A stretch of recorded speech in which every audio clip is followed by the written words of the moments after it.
Hey guys, welcome back to another Skyrim Special Edition console mod video for Xbox One, but more importantly PlayStation 4. All 5 mods in the video are not only awesome, but you can download them for both console versions of the game. And as always, I appreciate any feedback you guys have for these videos, so let me know what you think in the comments, and I will make any changes that people would like to see. Well, let's not wait around, we can just jump straight into our first PS4 mod. First up, we have the Whitewind Player Home by Sync08. I try to add at least one player home or build into each video if I can, because they are some of my favourite type of mods, and the Whitewind home is no different. The mod adds in a brand new player home east of Winterhold and slightly to the northeast of Windhelm. The author gives us a little background on the house, so we know exactly how it came to be empty. Whitewind Cabin was previously owned by a Nord named Aaron. He fled his home after being driven mad by a strange occurrence. Aaron's wife recently abandoned him because she feared he was becoming mentally unstable. A few days before the Dragonborn reaches Helgen's chopping block, so that's you, Aaron left to seek help in the nearby city of Windhelm, and nobody has seen or heard from him since. So a nice bit of lore and background to your new home. The house is located in the middle of nowhere, and fits perfectly with the game in the way it looks, so it keeps that immersiveness feeling alive.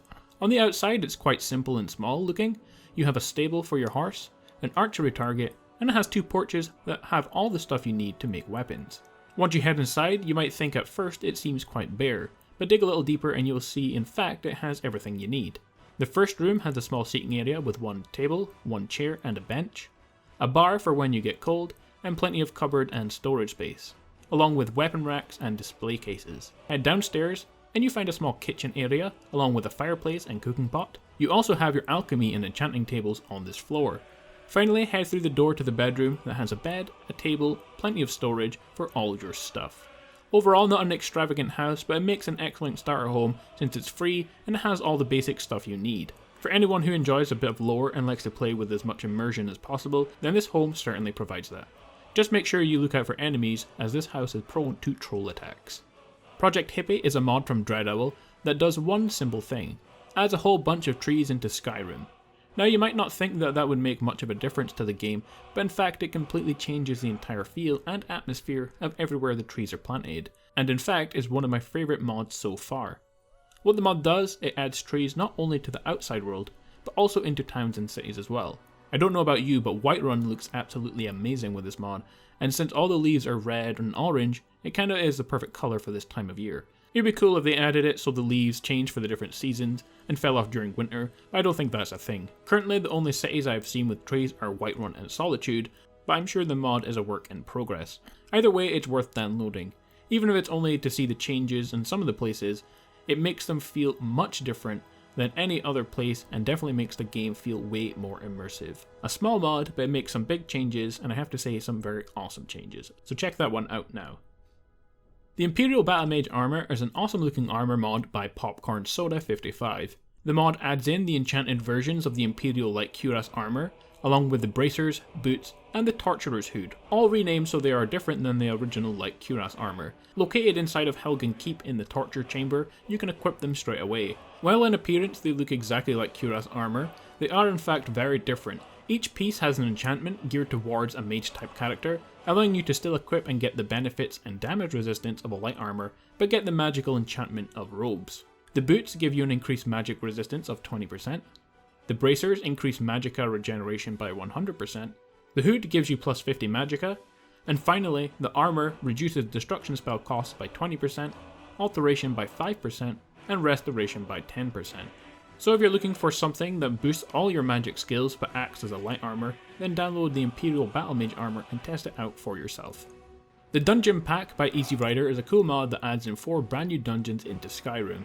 Each dungeon is lore friendly and is seamlessly integrated into the game to make them as immersive as possible. So should you happen to stumble across them in the game, you shouldn't be able to notice the difference between them and any other dungeon in Skyrim. However, once you start the dungeon, you will quickly realise that each is more than just a simple dungeon, with 3 of the 4 dungeons lasting over an hour in length. So if you're looking for some more challenges or just something new, then this mod will provide that.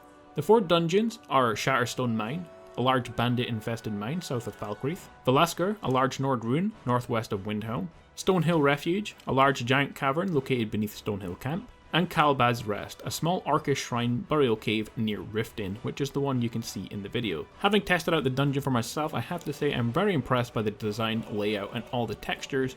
It really is like any other dungeon in Skyrim, and the bigger dungeons will pose a pretty tough challenge for some of you if you're not well prepared.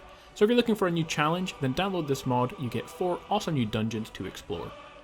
Our final mod is Immersive Citizens, and is a mod by Arnaud Darchimont, a complete overhaul to the AI of all NPCs in the game. If you're tired of the NPCs acting and behaving really robotic and never reacting to whatever situation they are in, then this mod is ideal for you.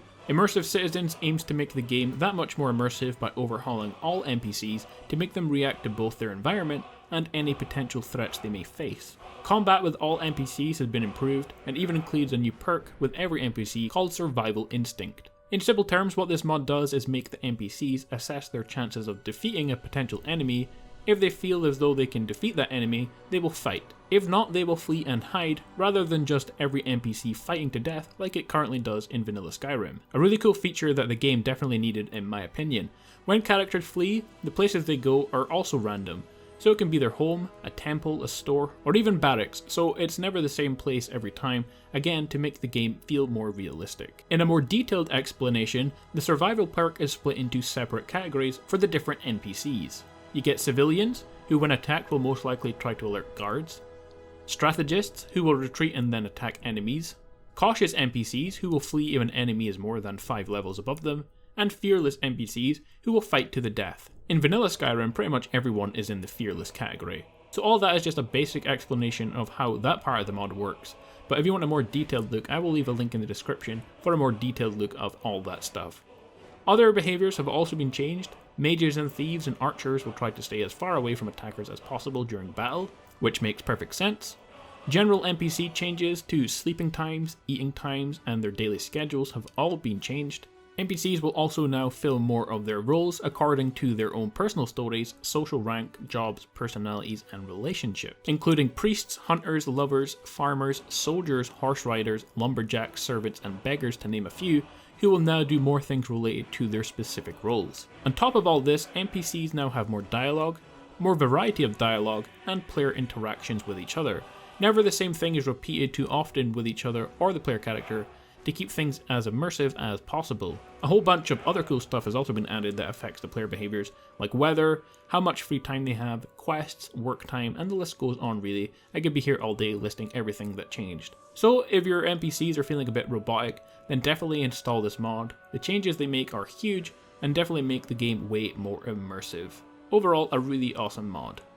Well guys, there we have it, 5 more brand new mods that you can download right now for Xbox One, and of course PlayStation 4.